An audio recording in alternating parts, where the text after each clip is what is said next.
A ver, tengo la parte izquierda de la mesa en estos momentos dispuesta a disparar en el sentido dialéctico contra Gonzalo Caballero. Por lo menos Manuelago le veo toda la pretensión, toda la intención. No. Hablamos de secretos oficiales. Eu xamais dispararei contra Gonzalo. Dialécticamente, por favor. Ni siquiera dialécticamente, digo que estou sorprendido de que defende esa posición, que creo que non se corresponde ca súa trayectoria e co seu pensamento, non? O sea, non o entendín. Quero decir, é evidente que sobre a democracia española aínda sigue sobrevolando unha sombra dos poderes fácticos, no? que interviñeron que viciaron a transición en España. Seguimos tendo fosas comuns. Somos o segundo país de Europa que ten máis fosas comuns sin desentelar e entelar como se merecen esas persoas. Somos un país que non lle ten feito ningunha celebración, vou dicilo aquí hoxe, a Marcos Ana, unha persoa que estuvo 23 anos nas cárceles franquistas por loitar pola democracia. Somos un país que os presos políticos, que en outros países, os presos políticos por loitar contra a dictadura, que en outros países son héroes nacionais, aquí os metimos para aí fora. Somos un país que ten no nome das súas rúas, aínda temos no nome das nosas rúas, homenaxes á dictadura franquista e a Franco e a Millán Astray. Somos un país que mantén o concordato que non fomos quen de liberarnos desa presión do concordato do Vaticano. Claro que todo eso está aí, e ten manifestacións diversas, e entre elas esta tamén, que non podamos coñecer en realidad os feitos que marcan a nosa historia, e iso é intolerable. Levamos, cantos anos? 39 anos de democracia. Somos unha democracia consolidada. Os poderes fácticos xa están agora no IBEX 35, xa non están nos cuartéis, nin nos obispos, nin nas igrexas, Esa deberíamos ser un país normalizado, na que ocurran as cousas normais das democracias occidentais, entre outras, coñecer esos segredos que teñen que ter unha data de caducidade, especialmente aqueles que teñen que ver ca nosa historia interna, porque se podría entender que si o Estado español estuvo metido nunha falcatruada internacional da que se dieron responsabilidades, bueno, veña. Pero os temas internos... Agora sí que non entendo ese argumento. argumento. Digo que teñan data de caducidade eso, pero os temas internos, pois mira, aí... A ver, Miguel. Eu estou en contra de... Estou a favor... O sea, estou en contra de que se proíbe investigar esas cousas. Estou partidario de que se abra toda esa información. Primeiro, porque parece que hai unha especie de razón de Estado que hai que ocultar a ciudadanía, como se eles superan máis que os demais e que se parece que se derrumbara el mundo se saben algunhas cosas que se saben. Falando desto, estamos mirando arquivos da CIA, precisamente sobre Fidel, explicando como a CIA financiou a Fidel Castro ao principio. Para botar abaixo con todo o FBI, todo sellado pola CIA, para botar abaixo a Batista, que naquele momento estorbaba. Despois lle revolveu Fidel contra eles, pero estaba ali todo sellado, con gastos de armas para eles, etc. E non pasa nada, se delata. Ten a lógica, supoño, que de tapar falcatruadas, de tapar escándalos, por exemplo, no caso do franquismo, de tapar delatores. Saber quiénes foron os delatores da propia esquerda, quen cobraba, quiénes eran os censores, por exemplo, que unha bella tema que teño visto moitos escritores, saber quen lles censuraba os seus libros, e non se pode saber tampouco, e non se pode saber quenes eran as toupas que tiña Franco nos partidos tamén metidos para chivarse, ese tipo de cosas, é o que explica todo eso, pero todo eso se hace unha especie de cousa de unha ciudadanía como infantil, que non pode enterarse das cousas, non vai a ser que chore. O que pasa que normalmente, e máis non é inteligente, se o publicas nadie o vai ler, porque os documentos da CIA están colgados todos en internet, nadie os mira, miran un par de historiadores, publican uns libros moi tal que non lee nadie, porque os libros da CIA todo está publicado, e están así, los secretos de la CIA, teño 3 ou 4 na casa, porque por estudios os temas por cuestiones profesionales, pero e nadie os lee, están ali liquidados nas librerías, que nadie os fai caso, e sería o máis astuto, publicarlo todo e non facerlle caso. Julio, secretos ou non secretos? Hombre, yo creo que eso es una práctica que hay que acabarla inmediatamente, ¿no? Es decir, o sea, que las cosas pasado un plazo, yo no sé si es 35, 40 o 50. Ahora, de todas formas, hay que hacer luz ahí. Es decir, a mí me gustaría saber, por ejemplo, y es una inquietud mía personal, qué papel jugó España, por ejemplo, en Marruecos.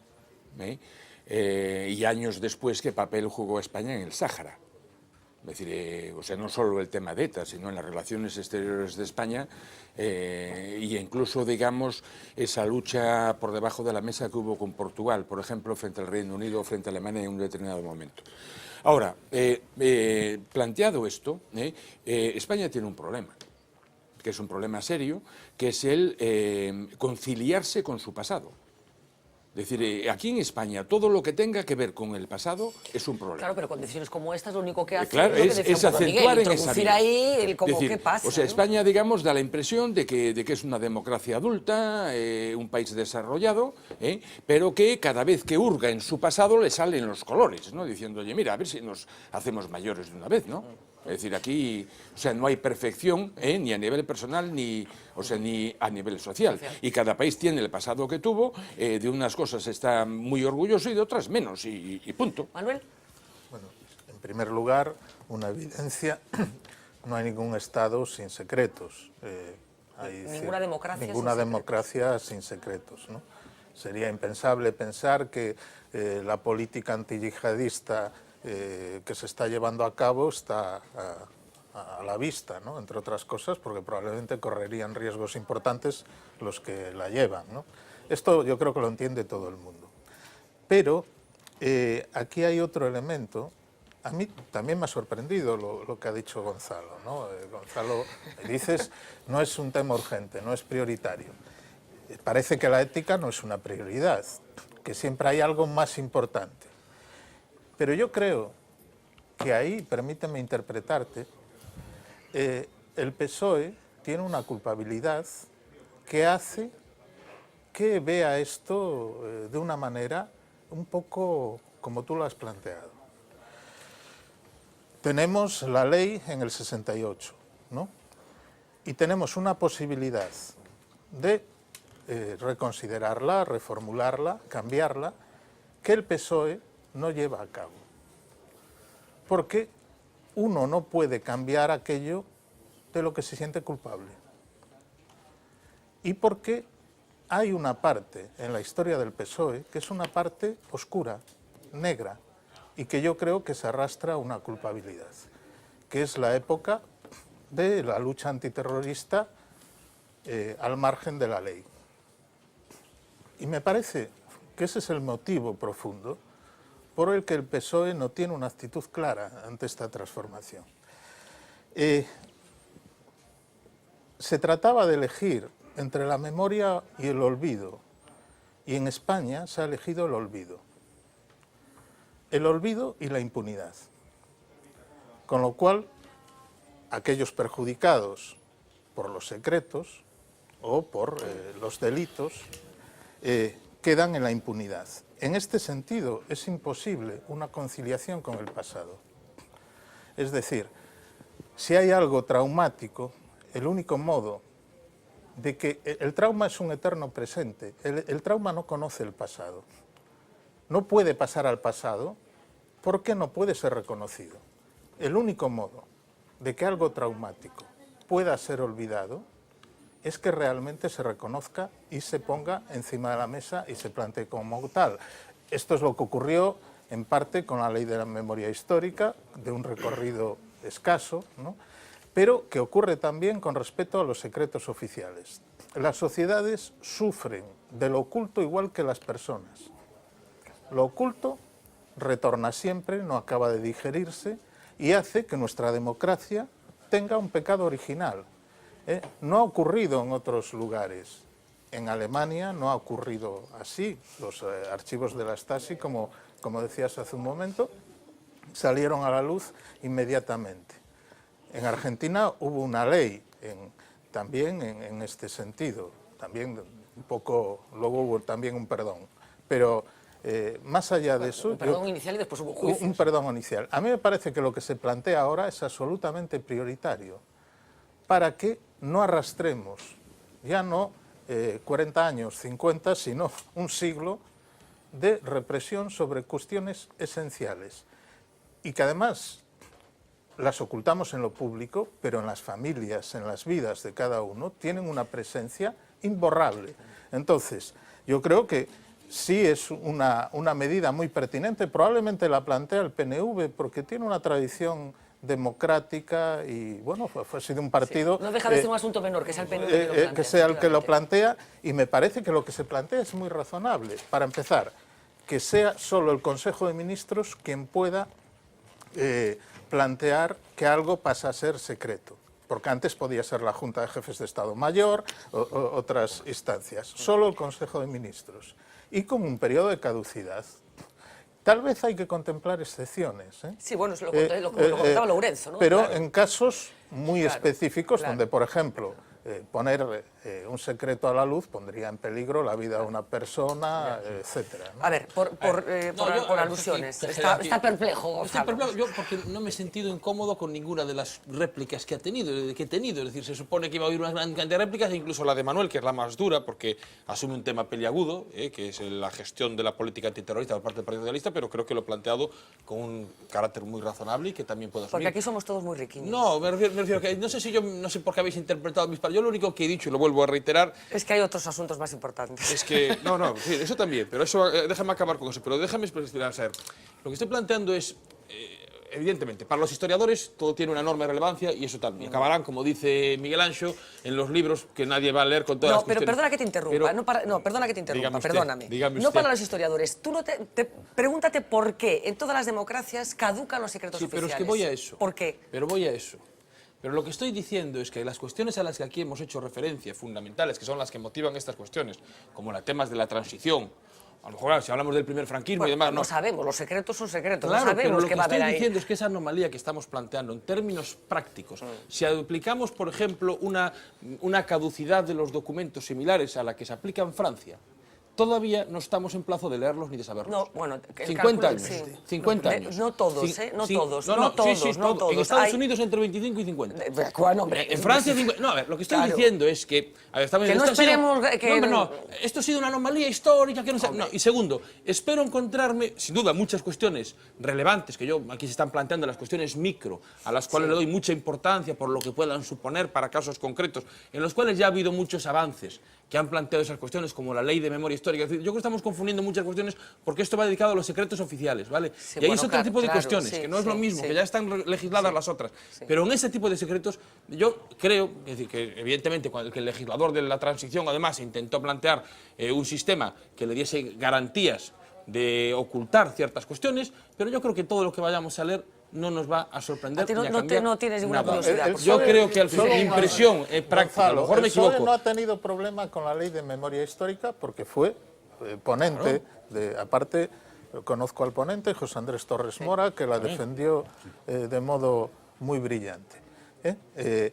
La ley de memoria histórica, pero sí tiene problema con la ley de secretos oficiales. Yo creo que si hay problemas con la ley, es decir, cuando en todo caso se legisló esto, el PSOE no tenía los problemas que tú estás aduciendo que puede haber o que pueden estar en algún tipo de documentos, porque estamos hablando a una etapa de la transición en la cual el PSOE no sabía lo que iba a hacer con posterioridad.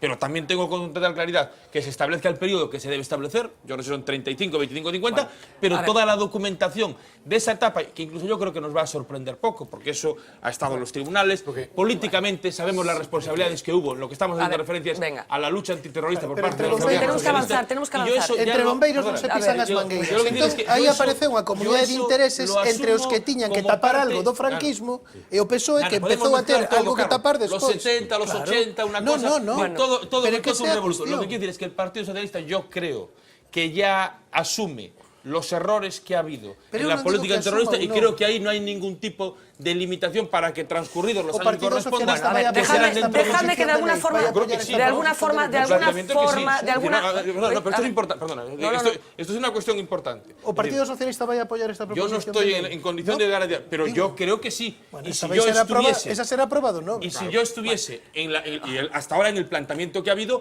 el Partido Socialista está empujando el proceso con el Partido Nacionalista Vasco y los demás. Yo creo que la va a apoyar y por lo tanto lo que estás argumentando va a decaer el día en que la apoye. Vamos a verlo en cualquier hoy caso, mismo creo que se ha ido o vamos planteando. a Hoy creo que ya leerlo, o lo vamos veremos, a verificarlo. o lo veremos donde corresponda. De alguna forma, el siguiente asunto tiene que ver algo con esto, porque seguro que recuerdan una intervención del director de cine, Fernando Trueba, recogiendo un premio y hablando de su sentimiento de españolidad. Decía esto. La verdad es que yo nunca me he sentido español, nunca, en mi vida, jamás, ni 5 minutos de mi vida me he sentido español. Bueno, aquella intervención en el año 2015 que fue tan comentada en su momento y que algunos creen que le está pasando factura en estos momentos. Uxía Rodríguez, muy buenas noches. Muy buenas noches. Una película calentita, una artista llamada Penélope Cruz y un fiasco en taquilla. cóctel con un resultado.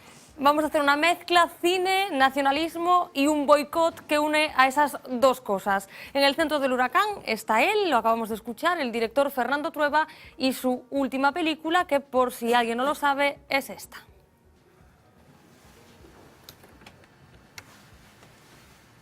Action. ¡Action! Tú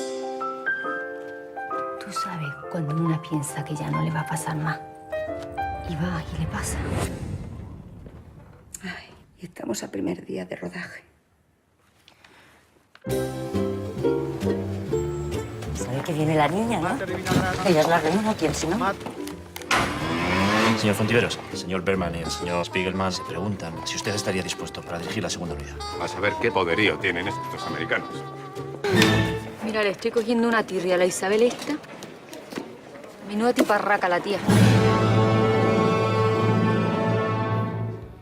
La Reina de España es la secuela de uno de sus mayores éxitos, La niña de tus ojos, uno de los estrenos más esperados que se ha estrellado literalmente en la taquilla. En su primer fin de semana de proyección ha recaudado 380.000 euros. Para que se hagan una idea, hace 2 semanas otra comedia española titulada No culpes al karma de lo que te pasa por gilipollas recaudó, por ejemplo, en ese mismo tiempo 780.000 euros.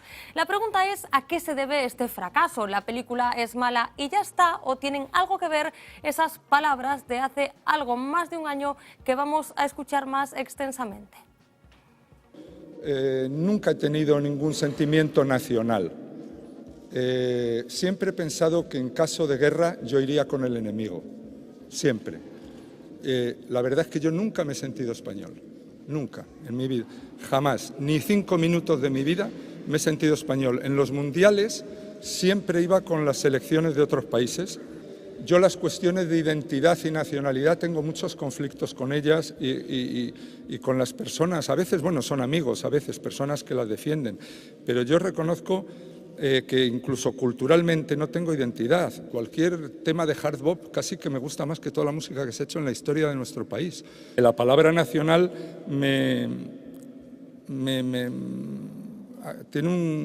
realmente tengo muchos conflictos con ella, ¿no? O sea, que creo que realmente que me den a mí un premio nacional no veo por qué. Pues bien, esas palabras pronunciadas por Trueba al recoger el Premio Nacional de Cinematografía ya hicieron arder las redes sociales y lo que no son las redes sociales en su momento.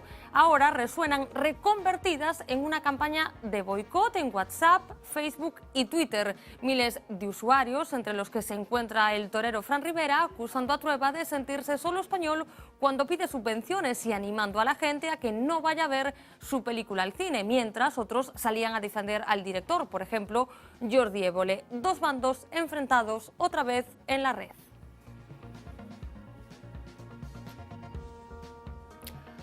Un boicot que no se sabe si es el responsable de ese pinchazo de la Reina de España, pero que sí está dando muchísimo que hablar. ¿Qué piensa Trueba de esta polémica? Pues esto es lo último que ha contestado. Es que me parece súper triste. Yo pienso, digo, que no tienen nada que hacer. No tienen ellos una vida propia, ¿sabes? Me parece que hay ahí como una especie de maldad, ¿no? No me cuento, yo no he hecho nada para que hagan eso. Es muy curioso que yo soy una persona, punto uno, soy español, ¿no?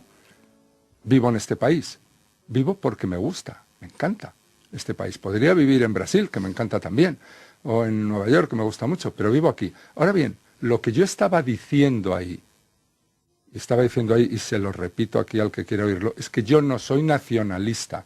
No solo que no lo soy, sino que me parece mal el nacionalismo, que me parece un paso atrás. Bueno, la anécdota de la temporada que ha hecho, dice el tópico, correr ríos de tintas, editoriales prácticamente que se han publicado sobre, Manuel, finalmente esa relación particular que los españoles tienen con España, cómo reacciona una parte cuando hay personas como Trueba, que yo creo que ironiza al recoger ese premio nacional, ese discurso tiene mucho de ironía en lo que dice. No sé cómo ves tú lo que ha sucedido con este asunto. A mí me parece que efectivamente tiene ese componente irónico, pero mete la pata gravemente, ¿no? Entonces le gana el no culpes al karma de lo que te pasa por gilipollas. Y bien ganado, ¿no? Vamos a ver, los actos se miden por sus consecuencias. si quería hacer gracia y empatar, calculó mal. Evidentemente, cuando recibes un premio de ese tipo, yo creo que en los premios hay que responder al semblante. Yo nunca entiendo a quién acepta un premio, pero al mismo tiempo escupen el premio, ¿no? Si es así, por coherencia, no lo aceptes. Es el caso del Nobel de Literatura, sin ir más lejos. Si es por coherencia, no lo aceptes. Uno puede rechazar un premio.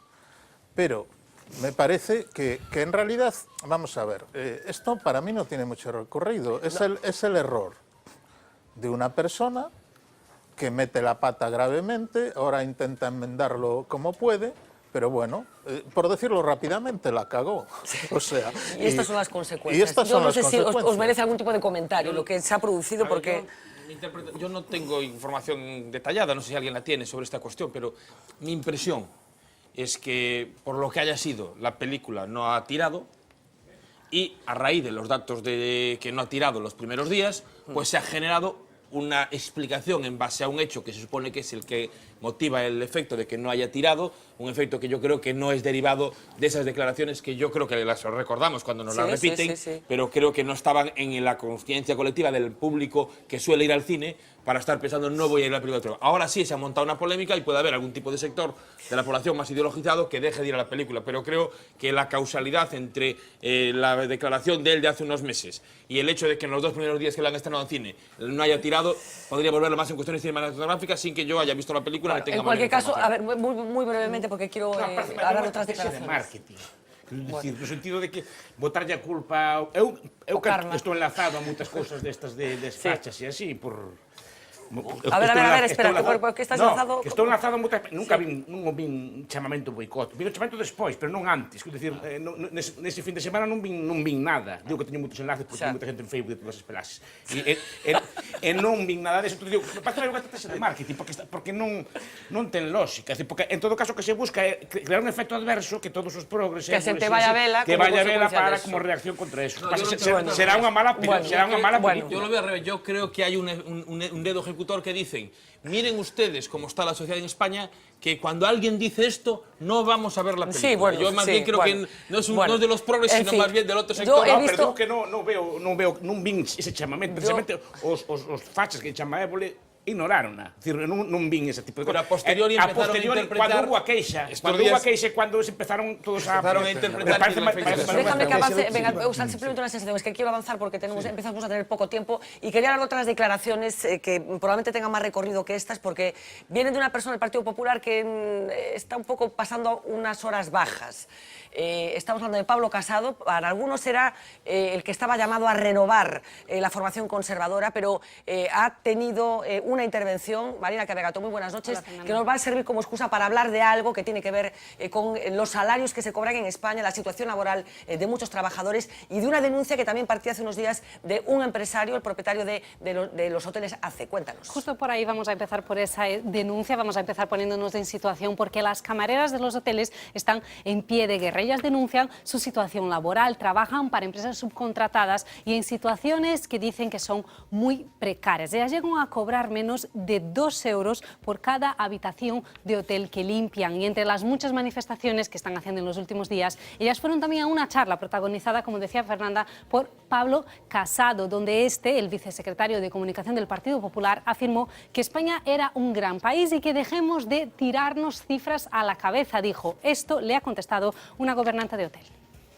Yo no sé cómo voy a ir mañana a trabajar y a las camareras de piso que tengo a mi cargo les voy a explicar todos esos números fenomenales que usted está mencionando cuando ellas están cobrando por limpiar una habitación 2 euros en el mejor de los casos y tienen que hacer en un mes como 400 habitaciones para poder cobrar 800 euros.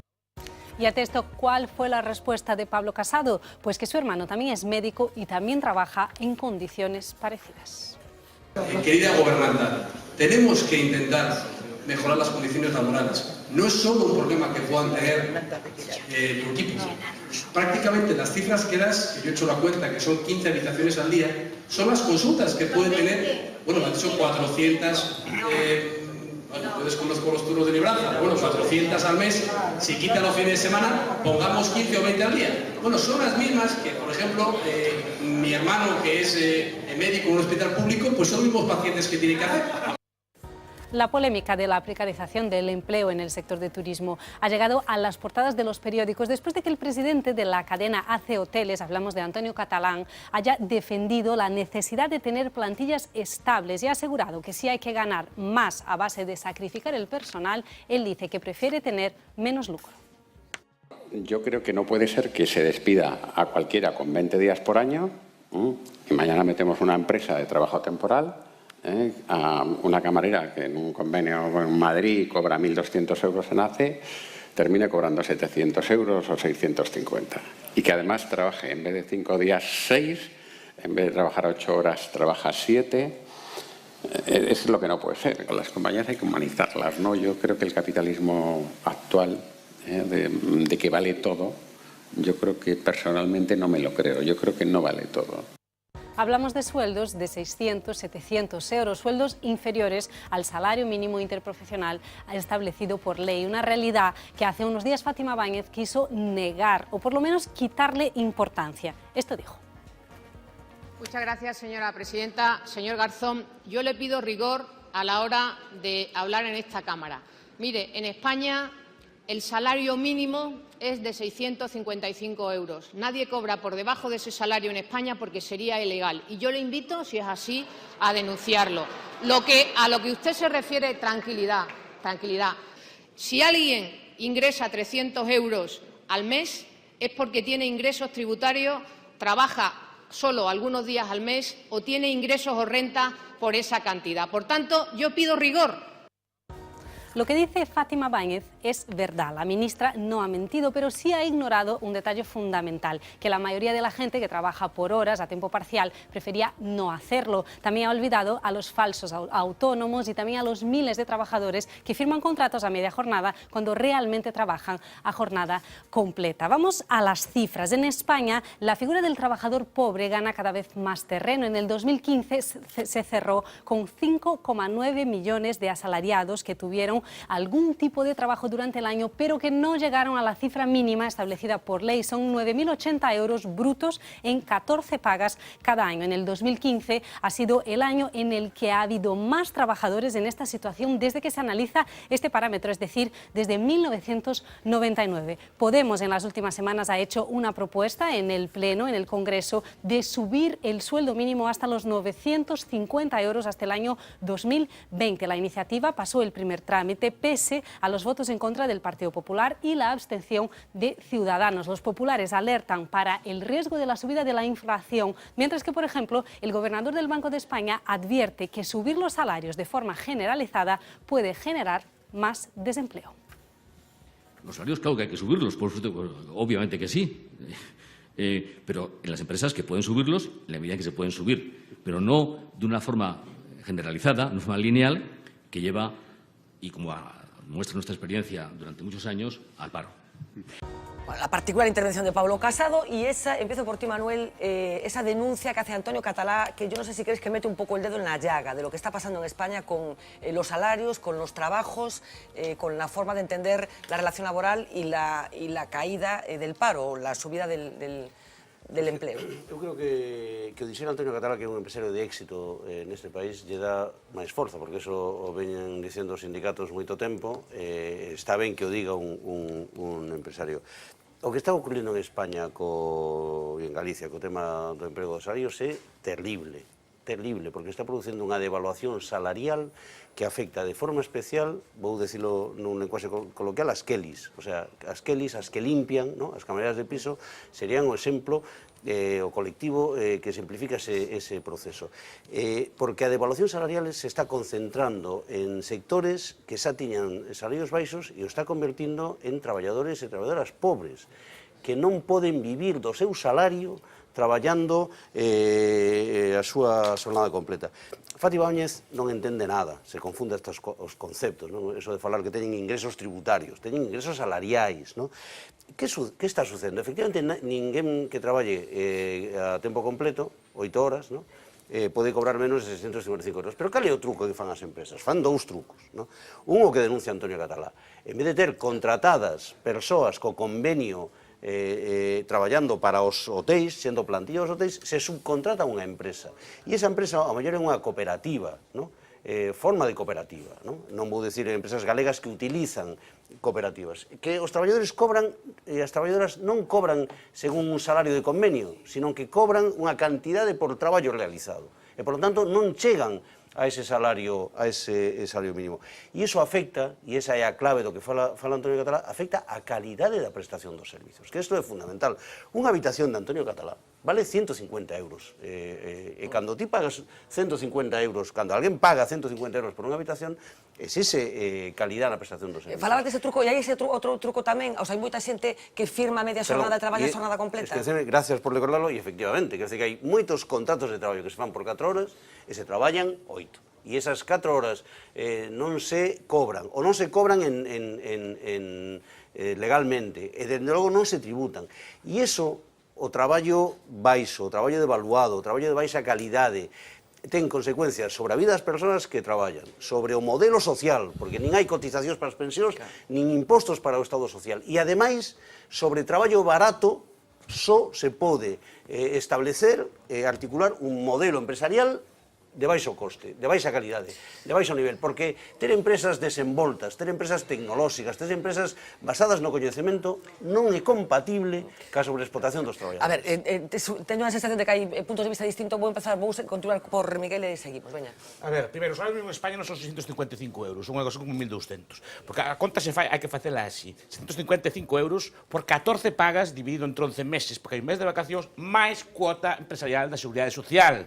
É dicir, que que o que paga realmente un patrón non é o que cobra o obreiro, son algo así como 1.200 euros o mes por mes traballado, eso é o que hai que computar. É dicir, si queres contratar a un traballador, ese traballador ten que producir como mínimo 1.200 euros. Pero tienes que descontar los sábados y los domingos, tampoco trabajan. No, pero estoy dicindo. El sueldo es más alto aún, ¿no? Bueno, xa estás facendo demagogia. Estoy dicindo que o salario é así. Claro, vamos. Las vacaciones. Porque vos non facedes a cuenta. Y los días festivos. Pero tú non faces pero non me estás negando que estou dicindo. Luego te lo voy a contestar. Non me estás negando que estou dicindo. A ver. Ves como interrumpe fan. No, é que fan demagogia. A ver. Vamos. Estou dicindo que os números son para o patrón. O patrón ten que pagar. Claro, o patrón que o que importa, que cobra. O que importa é o patrón ou pero que para que ti cobras 655 tens que pagar 1.100. Es decir, eso é real. Ben. Con 650 euros se pode vivir?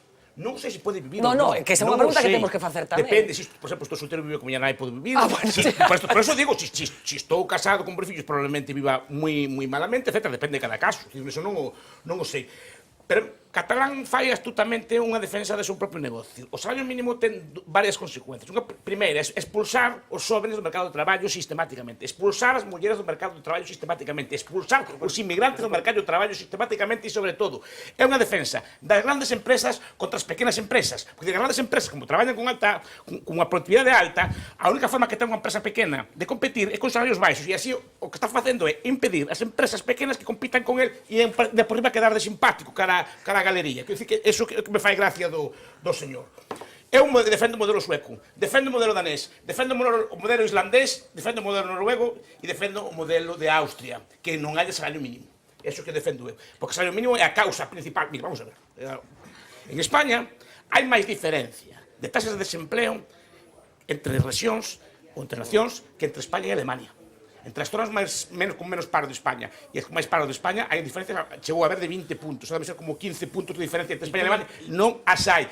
E iso que se debe? El mismo salario mínimo. Sí, efectivamente. Por lo tanto, tu teoría algo tamén falla. No, porque o salario mínimo, o salario mínimo, o salario igual para todos, precisamente non afecta de forma desigual ás rexións máis ou menos productivas. O salario mínimo non afecta se o salario mínimo está por debaixo do salario de mercado, como ti sabrás ben. Pero se o salario mínimo, como pasa en moitas rexións de España, está por riba do salario de mercado, condena o paro de decenas de miles de personas. E é unha das principais causas de paro en España. Que pasa? Quedo de mal, quedo de facha, mal, pois que quedo. Pero que decir? A ver, Gonzalo. Non, é moi interesante que se plantexen estes términos. A ver, Gonzalo, veña. Se Jaén, a tasa de paro de Jaén viene por aí. A ver, Gonzalo. Yo, por partes. Primero, yo suscribo la intervención de Manuel Lago. creo, igual que antes, yo en esto creo que es un tema prioritario del país, en el cual sí tenemos. Esto sí es prioritario para mí, urge, porque esto es un tema de la agenda de la vida de los ciudadanos terrible, en el cual tenemos un país en el cual hay millones de ciudadanos excluidos y un nivel creciente de ciudadanos que están incorporados al mercado laboral y que están también en riesgo de exclusión con la incapacidad de tener un nivel de vida digno. Dicho esto, yo no estoy diciendo una regulación de que el salario se pueda disparar. Lo que sí estoy diciendo es que, como dice el empresario de ACE, que entre otras cosas ha metido un buen gol para su empresa, porque eso es un golpe de marketing importante, de responsabilidad social corporativa, que lo ha hecho muy bien y que le puede sacar rendimiento muy importante, sí hay margen para que unos empresarios que venden habitaciones hoteleras estén remunerando con un determinado nivel a los trabajadores de los hoteles y otros lo hagan con otros. Y esto quiere decir que el rendimiento de la actividad empresarial supone niveles de acumulación económica de las plusvalías en determinados sectores que se han reflejado con datos de desigualdad crecientes en esta crisis en España a niveles altísimos, no comparados con casi ningún país de Europa. En este país, en el cual el 2% de la población o el 1% de la población tiene lo mismo que el 80% de la población, y en el cual, corrígeme los datos. Sí, te los corrijo. Los corrijo. No es muy difícil entenderlo. Tú pon un puñado de individuos en España con determinados niveles y ya la gente lo entiende muy claro. No hace falta que nos perdamos en la estadística. Los ciudadanos piensan en 3 o 4, con esta mano, pero en 5 nombres. Pero me decías que esto ahora falo do paro, non te preocupes. A ver, a tasa de desempleo de Jaén ten que ver co salario mínimo. Como tú me dabas por ahí, también lo aclaro. Es decir, que también aclaro que los ciudadanos piensen en 5 nombres que tengan acumulación de capital empresarios que en unas cuantas décadas han hecho fortunas inmensas y todo el mundo entiende que esas fortunas se han hecho, sin duda, por el éxito empresarial, pero también con unos factores de distribución que, especialmente en esta crisis, está haciendo que con esos 600 euros que tú dices, alguna gente puede vivir en un país.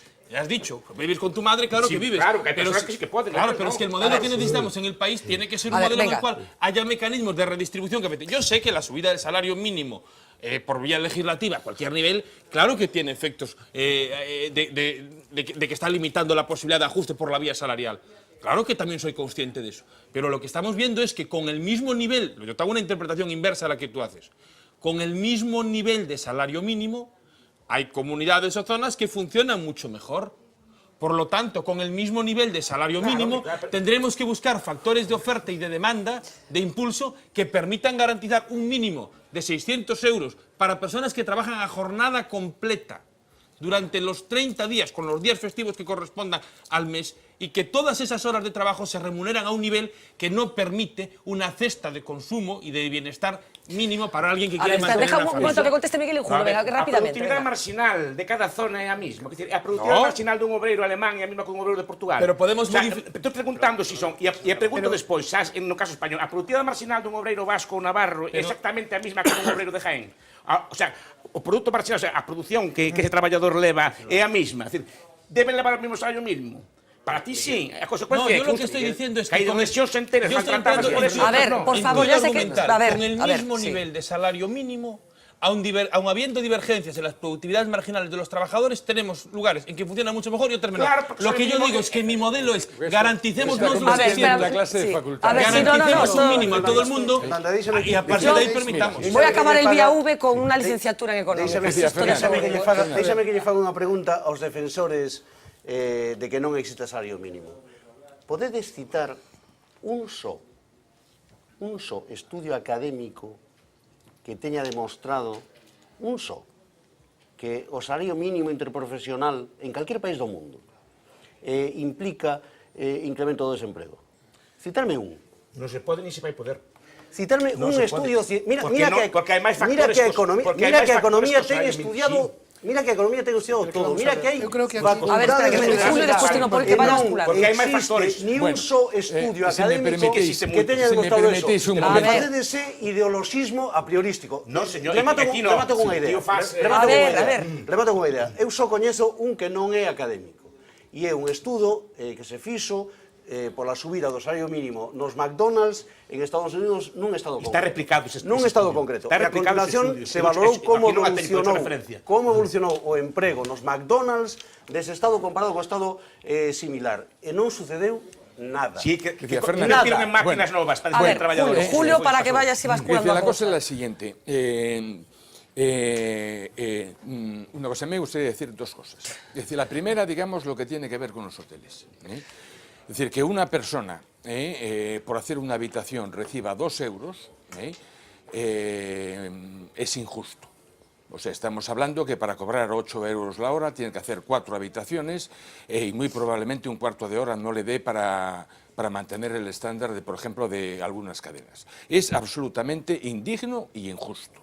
Ahora, dicho esto, hay otra forma de ver el tema, que es preguntarse el por qué sucede eso. ¿Por qué hay personas, por qué hay trabajadores que están dispuestos a hacer una habitación por 2 euros la hora? Es decir, ¿cuál es la explicación que tiene? Es simplemente el nivel de desempleo enormemente alto que hay en España, que presiona a la baja los salarios. Si tú no estás dispuesto a hacerlo por 2 horas, o sea, por 2 euros, ahí fuera a 1,75 lo puedo conseguir. Y ojo, que es un tema que se puede plantear en España de forma importante, que es el tema de la inmigración, que también tira hacia abajo, porque son trabajos con muy poca cualificación y que prácticamente, hombre, no le quiero faltar a nadie, pero los puede hacer cualquiera. Estamos. Esa frase sobraba. ¿Cómo? Esa frase sobraba. La saco. Hay otro elemento que también está en el discurso, que es el de algunas empresas que podían subir los salarios. Es decir, y que está también en el Banco de España. Es decir, ahora, ¿qué es lo que ocurre? Es decir, a mí no me cabe ninguna duda que muchas empresas en España pueden subir los salarios. Y que hay otras que están funcionando con un salario enormemente elevado para la actividad que están haciendo. Ahora, eso significa una estructura, una institucionalización del mercado de trabajo en donde probablemente las relaciones salariales y los convenios se hagan empresa por empresa y no a nivel provincial o a nivel estatal como hay ahora. Es decir, el tema de ir saliendo de la crisis conforme el desempleo vaya bajando, los salarios van a ir subiendo y lo que vendría muy bien es que el marco institucional de determinación de las condiciones de trabajo pasara de ser provincial o nacional a, por lo menos en muchos sectores, empresa por empresa. Y lo quiero decir, y no quiero faltarte respeto, claro, Manolo, esto choca frontalmente, y esto no lo voy a retirar, choca frontalmente contra las estructuras sindicales. Claro. Pero é mellor, no, pero Julio, é mellor que negocie traballador a traballador indo despacho do patrón, como decía antes Miguel. Eu creo que é moito mellor. Desde logo, é moito mellor, depende para quen. Porque cando falamos destas cousas hai que ver depende para quen, porque estamos falando en termos de clase. É así. É dicir, se vemos que pasou desde o inicio da crise, e vemos como está, decía Rajoy outro día, non, é que agora xa temos o PIB de cando comezou a crise. Vale? Vexamos como están, como se reparte en termos do que se chama non a renda nacional, salarios e beneficios. Estamos igual que o inicio da crise? Non, unha desigualdade enorme. Vexamos a recadación fiscal.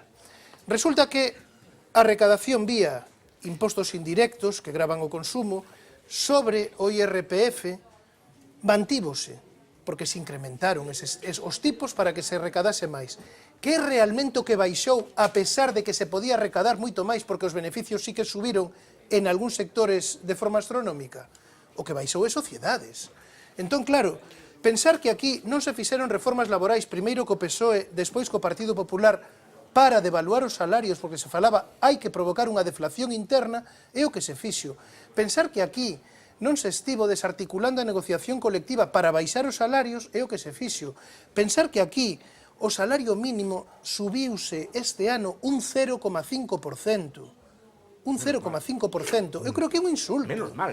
É que iso é un insulto. E claro, aquí hai varias alternativas. Ciudadanos non fala de incrementar o salario mínimo, non fala de reforzar a posición negociadora dos traballadores, que son os sindicatos, verdade?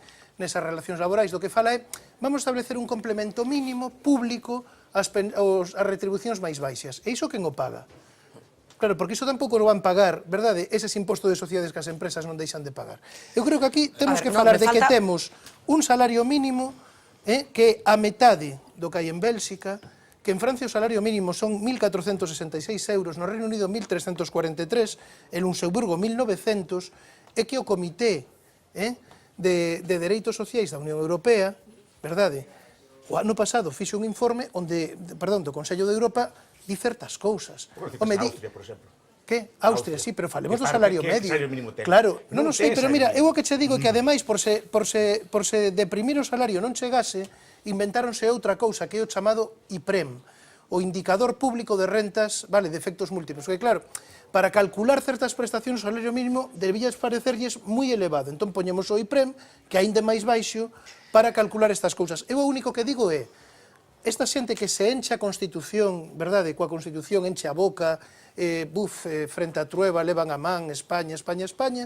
Mire, o artigo 35 da Constitución española non fala do traballo de calquera maneira, di que o traballo é aquel que lle proporciona ao traballador unha remuneración suficiente para se manter dignamente el e a súa familia. Iso é traballo. O que temos aí é escravitude, non é traballo en termos constitucionais. Entón, digamos, en que campo queremos es que, xogar? de verdad, interesantísimo, pero me falta escuchar a Manuel y va a ser la última intervención. Venga. A mí no manejo los datos económicos que mis compañeros de mesa, pero me pareció impactante lo que esa gobernanta de hotel, ¿no?, le transmite a Pablo Casado, ¿no? Lo que le transmite es la macroeconomía no se come, ¿no? Claro. Y me parece que es una frase fuerte y al final cuando bajamos a los datos humanos, ¿no?, 2 euros por habitación, como decía Julio, ¿no?, aparte de injusto, tiene que ver con la dignidad humana, ¿no? Es decir, hay algo indigno en esto. Y muchas veces, lo reconoce el propio catalán, ¿no?, no tiene que ver con el beneficio de la empresa. Yo creo que apuntaba a algo que es de gran interés, que es que estamos en una época de capitalismo salvaje y aprovechando la situación económica se va a una sobreexplotación muy poco inteligente desde el punto de vista capitalista. Yo creo que el capitalismo pulsional, el capitalismo salvaje, fue el que llegó a poner en peligro al propio capitalismo y no han aprendido la lección. Es decir, ni siquiera son buenos conservadores del sistema que les favorece. Porque hay una lección mínima y es que repartir un poco más garantiza mucho mejor, aparte de la dignidad, ¿no?, de los trabajadores, ese pequeño detalle. La estabilidad del sistema. Ese pequeño detalle llamado dignidad, la economía real de la que hemos tratado de hablar tanto en estos años aquí en Vía V. Vamos a hacer una pausa publicitaria, será la última de hoy, y les convido a que se queden con nosotros porque Lois Balado ha dedicado todo su talento, que mira que es infinito, a Pablo Casado.